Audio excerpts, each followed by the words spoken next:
भारत और अमेरिका के बीच में जो रिलेशंस इस समय चल रहे हैं वैसे इतिहास में कभी नहीं थे और इसका पूरा का पूरा श्रेय दोनों तरफ की लीडरशिप को दिया जा सकता है। और इसी कारण से अमेरिका में क्या कुछ घटित होता है उसके ऊपर भारत के लोगों की उत्सुकता सबसे ज्यादा रहती है। बात यहां पर आ जाती है अमेरिकी इलेक्शंस की और वहां पर कुछ ऐसा घट रहा है जिसको देखकर पूरी की पूरी दुनिया स्तब्ध है। एक बहुत ही बड़े नेक्सस के ऊपर इस समय बातचीत चल रही है जिसका सेंटर पॉइंट हंटर बिडेन है जो कि ट्रंप के प्रतिद्वंदी के बेटे हैं। आपको यह पता है कि ट्रंप के कार्यकाल में अमेरिका और इंडिया करीब आए हैं, उसी प्रकार से उनके जो प्रतिद्वंदी कैंडिडेट हैं उनका चाइना की तरफ से थोड़ा बहुत सॉफ्ट कॉर्नर बताया जाता है। हालांकि वो हमेशा चाइना को क्रिटिसाइज करते हैं, फिर भी उनके ऊपर बड़े आरोप लग चुके हैं। और बात की गंभीरता को जानिए कि किस प्रकार से कोई खबर को फैलने से रोका जा रहा है। आपको यह याद है कि 2014 के इलेक्शंस जब इंडिया में हो रहे थे उसी के आसपास में दिग्विजय सिंह के कुछ फोटोग्राफ सोशल मीडिया में आ गए थे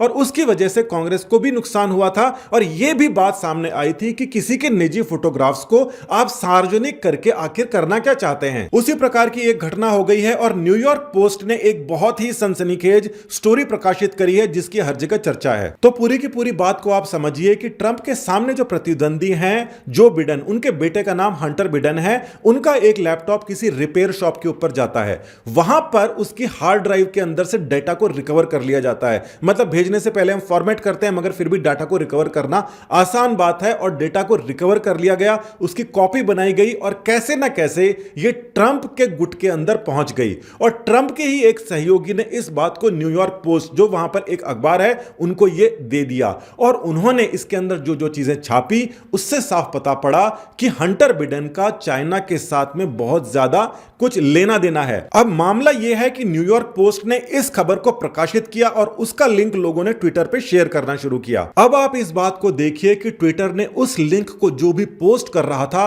उसका अकाउंट ही डिसेबल करना शुरू कर दिया। देखा जाए तो इसको बड़े लेवल के ऊपर किसी खबर को दबाने की कोशिश कही जा सकती है। जेक शर्मन भी एक बड़े पत्रकार हैं मगर उनका अकाउंट भी इस लिंक को डालने के बाद में सस्पेंड कर दिया गया और जब वो रिकवर हुआ तो उसके बाद में इसका स्क्रीनशॉट उन्होंने शेयर किया। साथ ही के अंदर उन्होंने इस बात को बताया कि उस ट्वीट को डिलीट करने के बाद में उनका अकाउंट वापस सस्पेंशन मोड से एक्टिवेट हुआ है। और अगर आप ये बात सोच रहे हैं कि ऐसा हुआ कैसे, तो मैं आपको यह भी बता देता हूं कि इसके पहले भी हंटर बिडेन का यूक्रेन के साथ के अंदर कोई डील वाली बात आई थी, उस समय भी उनकी जो खबर है उसको रोका गया था। आज के समय में इस प्रकार के स्क्रीनशॉट हर जगह फैले हुए हैं जहां पर वो बता रहे हैं लोग कि जब भी वो खबर डालने की कोशिश करते हैं तो वो ट्वीट नहीं हो पाता। क्या इसके अंदर चीन का कोई लेना देना हो सकता है? आपको यह पता होना चाहिए कि चीन के अंदर हालांकि ट्विटर पूरी तरीके से बैन है, वहां के लोग उसको एक्सेस नहीं कर सकते, मगर फिर भी बार बार यह देखा जाता है कि चीन के मतलब के एजेंडे बार बार ट्रेंड कर दिए जाते हैं।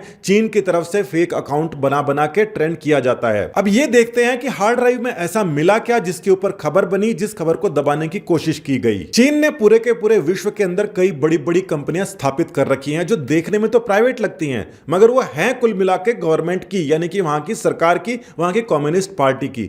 ऐसी ही एक कंपनी है इलेक्ट्रिकल्स के अंदर जिसका नाम है CEFC। यह कंपनी ने बहुत बड़ी धोखेधड़ी करी, हर जगह अमेरिका के अंदर लोगों के पैसे डूबे और इसमें किया क्या था कि वहां के चेयरपर्सन ने $5 मिलियन किसी के थ्रू जो बाइडन के बेटे के पास पहुंचाए और यह पैसा कंसल्टेंसी के लिए दिया गया था। कंसल्टेंसी करना बुरी बात नहीं है, लोग करते हैं, मगर लीगली अगर कोई चीज किसी को पहुंचाई जाती है तो लोग सोचते हैं कि सही काम हो रहा होगा। मगर यहां पर एक पेंच आया। हंटर बिडेन ने जेम्स बिडेन को वो पैसे दिए और उसके बारे में पूछताछ करने पर जेम्स बिडेन ने मना कर दिया। उन्होंने कोई डाटा नहीं दिया कि उनको ये पैसे क्यों आए थे। साथ ही के अंदर एक दूसरे रास्ते से $1 मिलियन और पहुंच जाते हैं इन्हीं बिडेन रिश्तेदारों के बीच में और ये पूरी की पूरी बात इतनी ज्यादा आसानी से नहीं जाने दी जा सकती। अब यहां पर आपको पैट्रिक हो दिखाई दे रहे हैं जो कि CEFC के एग्जीक्यूटिव हैं जिनको जेल हो गई है और जेल में जाने का मुख्य कारण यह है कि अफ्रीका के ऑफिशियल्स को पैसा खिला के वहां पर बहुत सारी चीजें करने की कोशिश की जा रही थी। आपको पता है चीन इस प्रकार की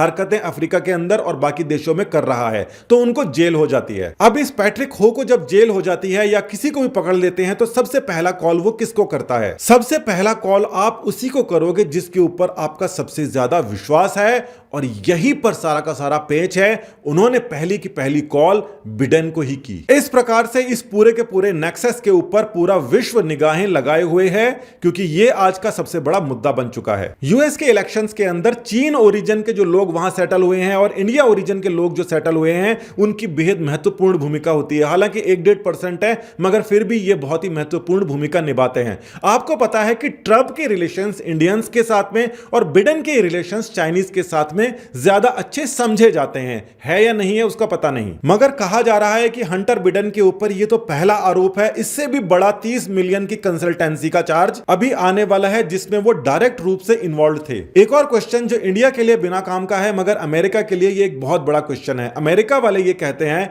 कि बेटा चाहे कोई भी गलत काम करे मगर उसकी जो सजा है या उसका इफेक्ट है उसके बाप को नहीं दिया जा सकता और ये इलेक्शंस के अंदर गलत प्रकार से इसको इस्तेमाल किया जा रहा है। इसका जवाब इस मेल के अंदर दिखाई देता है और वो ये कहता है कि ये जो डील चल रही है ये बहुत ही ज्यादा अच्छी ल्यूक्रेटिव डील है और साथ ही के अंदर मुझे और मेरी फैमिली को इसके अंदर बहुत ज्यादा इंटरेस्ट होगा। फैमिली का अगर मामला होता है तो हम सोच सकते हैं कि हंटर बिडेन शायद अपने खुद की फैमिली की बात कर रहे हो, मगर यह बात भी हमें नहीं भूलनी चाहिए कि हंटर बिडेन जिस बाप के बेटे हैं उसी वजह से वो इतनी बड़ी डील, इतनी बड़ी कंसल्टेंसी हासिल कर सकते हैं क्योंकि वो उनकी अच्छी तरीके से घुसपैठ है पूरी की पूरी व्यवस्था में और वो एक बड़े स्तर के ऊपर उसको प्रभावित करने में सक्षम समझे जाते हैं। उसके ऊपर एक और बात है कि जो चाइनीज कंपनी है उसके अंदर वाइस चेयरमैन की पोजीशन आखिर कोई हंटर बिडेन को क्यों देगा। यह मामला वैसे थोड़ा सा पुराना है मगर अब ये इलेक्शंस है तो सामने आ गया है और वो जो कंपनी जिसने हजारों करोड़ रुपए की डीलिंग करी थी, करप्शन किया था, वो कंपनी डिसॉल्व हो गई, फर्जी घोषित हो गई और उसके लोग पकड़े गए। सबसे पहले उन्होंने बिडेन फैमिली को ही फोन किया। अब इस खबर को आप देखिए जिसके ऊपर विश्वास करना मुश्किल है